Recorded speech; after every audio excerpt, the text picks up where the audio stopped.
Hello and welcome back, Steuben here, and as always, today I'm going to bring you yet another updated deck profile, this time for the Silver Tempest format. Of course, we're looking at everyone's favorite deck, and technically almost a budget banger now, the way you acquire these cards. But we're going to take a look at Mew VMAX from Fusion Strike. Once again, you guys thought this deck had absolute gas before. What if I told you it had gas and stones? We'll get to that. But before we do, don't forget to like, comment, and subscribe. And, let me know down below what you want to see in the future from the channel.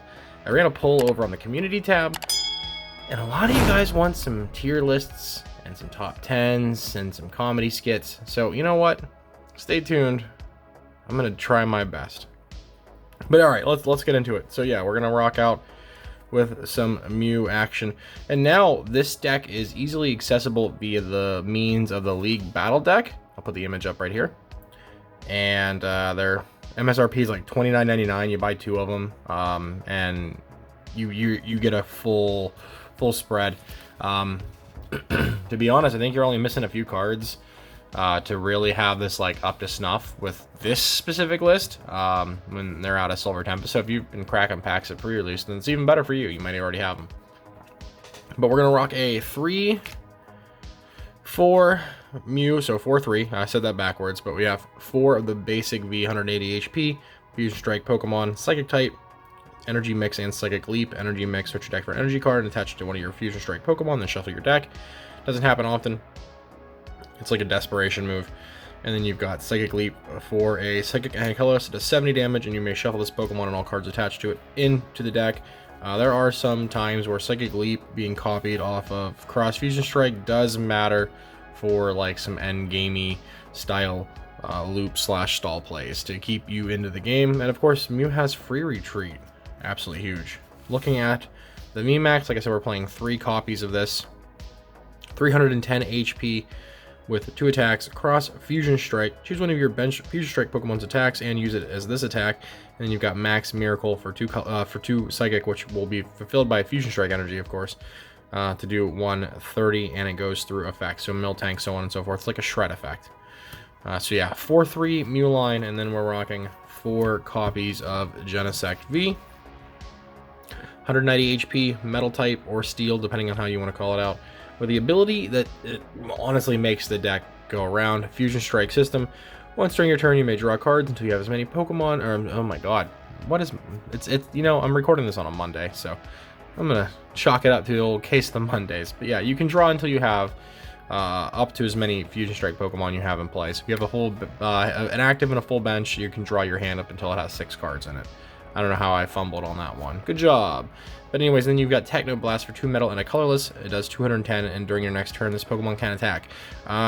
You're not really gonna attack with Genesect. Sometimes you actually can in like the Kyurem matchup, and there's this deck is like we did in the tutorial video. This deck can go as deep as you want it to go. You give this deck to an expert and they can play it flawlessly. You can give it to somebody super new, and there's a learning curve. But Techno Blast is primarily what you're going to copy with Cross Fusion Strike. Continuing on, we've got 2 copies of Mayaletta. Yes, Mayaletta is back. The last time we played this, I didn't have the Mayaletta and Fusion Strike energy in the deck. We were just playing these and Oricorio and played it at Baltimore. But yeah, now with the new stuff, we gotta go back to the classic Mayaletta Melodious Echo. We're playing 2 copies. It does 70 damage times the amount of Fusion Strike energy attached to your Pokemon. So if you get all 4 in play, you're hitting for 280 damage on a single prizer. Absolutely insane. There's always the chance that you could potentially hit for 210 plus on your first turn going second with this deck, especially now, and we'll get to that. And the last Pokemon to round it out is a single copy of Oricorio with the ability Lesson and Zeal. Your Fusion Strike Pokemon take 20 damage less from attacks. You can't apply more than 1, so think of it like you're going to take 20 less. Pretty good. Combine that with, say, some other cards, and it might be even better. So I did think about cutting an energy for a V-Guard energy. I probably end up doing so after playing more than what I've played already. But just imagine this together with V-Guard energy, your Mew VMAX taking 50 less damage. Feels pretty good. All right, for supporters, we're playing 2 copies of Elisa's Sparkle. Search your deck for 2 Fusion Strike energy and attach them to 2 of your Pokemon. You have to choose your Fusion Strike Pokemon targets before you play it. So you choose 2 Fusion Strike Pokemon, and then you go through your deck and grab a Fusion Strike energy and attach it to one of each of them. This thing is how you bench. Basically, just set up the turn 1 Mail-Out Donk, the feared and fabled Mail-Out turn 1 Donk. On for more supporters, we are playing Serena, the new one, out of Silver Tempest. Choose 1, discard 3, and draw up to 5, or gust up a V from your opponent's bench. So it takes the place of one of the boss's orders in the list, and it gives you another little function as well. And of course, boss's orders, we are still playing a single copy of boss's orders for the general gusting as well. And the last supporter is a Marnie. To be able to, shuffle hands and reset them to the bottom of the deck and get a new hand. It actually helps in weird ways, and Marnie and Path are such a really good combo that normally hurt Mew, but Mew now can officially play Marnie and Path. We're gonna play Path to the Peak in this list. Pokemon the rule box, both yours and your opponents have no abilities, so this is for you to shut Lugia off. Lugia has a hard time dealing with stadiums unless they start playing their own, and this is to get that summoning star turned off so they can't use that V-Star power. We'll get to more of that in a little bit. We are also playing 2 copies of Lost City. Whenever a Pokemon is knocked out, put that Pokemon into the Lost Zone. Reggie's is one of the worst matchups for Mew, and if you can Lost City a couple of their Reggies, then you're feeling pretty fine about that. This is just good against other things too. Get rid of a Sableye, get rid of a Cram. This is fuel to Giratina Fire, and also a detriment at the same time. All right, item cards. I'm gonna go through these a little bit quicker. We've got 4 Quick Ball, discard a card, grab a basic Pokemon. Ultra Ball, discard 2 cards, grab a Pokemon. We've got 4 Battle Passes on your first turn. Grab 2 basic Pokemon and bench them from your deck. We've got the fabled Cram-O-Matic. Flip a coin. If heads, search your deck for any card. You have to discard an item card to play this in the first place. So you discard your Battle Passes or whatever else that you're not going to end up using. So these are the typical 4-4-4-4 in most Mew lists. I don't want to go over them too crazy because you should know what these cards do by now. And then we've got 4 copies of Power Tablet. Modify your damage by 30 plus for the turn. Help you get to those magic numbers that you need to. If you have a DTE on Mew and you're copying Technoblast, it's Technoblast. Brain farting. Oh my lord. You're only doing 190 with the DTE, but a Power Tablet makes it 220, which is enough to knock out a basic V, so on and so forth. And then you scale those up. This is where Mew gets super exciting to play with Silver Tempest. 2 copies of Forest Seal Stone. This thing is insane. So this is why we're able to play Path to the Peak in our own deck that normally would not be something we want to see at all.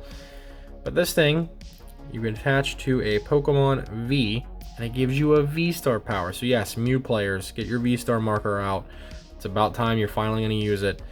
You have access to Star Alchemy. During your turn, you may search your deck for a card and put it into your hand. So it's like a half of a Star Birth on an item card that you can attach to Genesect, to Mew VMAX, any of them. It doesn't matter. This will let you use that power. Most likely it's going to get attached to Genesect. Here's where it gets weird. You would assume, for most people, that if Path to the Peak can play, your Pokemon have no abilities. And so if this gives that Pokemon an ability, it wouldn't be able to use it. That's wrong. According to the rulings, is that this card will let you use this even underneath Path to the Peak. So you can hide underneath Path against Lugia, attempting to slow roll 2 10s or 2 20s with your modifiers to take KOs, and then when you're ready to go Unga Bunga, open the floodgates and start Fusion Strike systeming all over again, you can just slap the Forest Seal Stone on to your Genesect and then flip your V-Star marker for Star Alchemy and grab your Lost City to bump your path. Or this also helps you in your turn 1 situation where you, okay, cool, I just need an energy card to do the 210 with Mayaletta. Oh, I just need this to do Donk with Mayaletta. It's here. This thing is insane, and you only really need one. It's nice to play 2 for consistency, and then that second one can get discarded with Cram-O-Matic. Absolutely insane. 100% must buy from the set. There's probably so many other VMAXs that we could revisit with this card now to just see how nuts it can get. Alright, continuing on, we've got 2 copies of Switch for mobility and 1 copy of Escape Rope. Pretty straightforward. We've got 2 copies of Choice Belt, more damage modifiers, so those in tandem with the Power Tablet increase your damage output. We've got a copy of Big Parasol because Giratina is still a menace and Star Requiem is still insane. And also, you know, Sableye placing counters can also still be a problem. So being able to cut that off with Big Parasol feels pretty good. And you don't need it in every matchup, so it's a typical good cram target as well. We've got 1 copy of Lost Vacuum to remove opposing stadiums or your own path in some situations, or, you know, parasols, choice belts, jammers, whatever you may need to remove. This card has a lot of utility and it's really good. And the last 2 items, we've got an Echoing Horn for the Reggie matchup, or for the easy put a V on your bench and gust it up and KO for game sort of play, and a Pal Pad to reuse and abuse the Boss Marnie Serena and maybe Elisa Sparkle situations. And then for the energy counts, we are playing 3 Double Turbo and 4 Fusion Strike Energy. Double Turbo, of course, provides 2 colorless, but takes 30 away from your attack output. And we've got 4 Fusion Strike Energy, prevents abilities done to the Pokemon that it's attached to, and of course multiplies for your Mayaletta. And it's like a rainbow for all of your Fusion Strike Pokemon.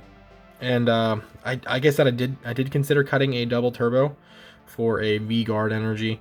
So if you want to try that out, do it. Let me know down below in the comments what you think of that change, if you have done it or have considered playing it. But yeah, this is the list. This thing is absolutely insane. And again, you can walk into a Walmart, Target, or your local game shop and scoop up 2 copies of the V Battle deck and grab yourself some 4 Seal Stones, and I think maybe Lost Vacuum, Big Parasol, and Serena and Marnie, and you've got everything you need to play this deck within a super tight budget now. This deck went from being super expensive and inaccessible to relatively reasonably priced in the past history, and now it's a complete budget banger. So I recommend this for anyone getting into the game. And again, this deck can get, you know, super easy to ultimate combo master potential. But that'll do it for me, as always. Don't forget to like, comment, and subscribe. Let me know down below what you think of everything here and what you want to see from me in the future. And, you know, stay tuned for more stuff. Gust of Wednesday weekly tournament over on Limitless this week on Wednesday. Link will be down in the description below. Also, keep an eye out for the next episode of the podcast. Grab some merch, all that nonsense. But yeah, I'll see y'all in the next one. Much love and peace out.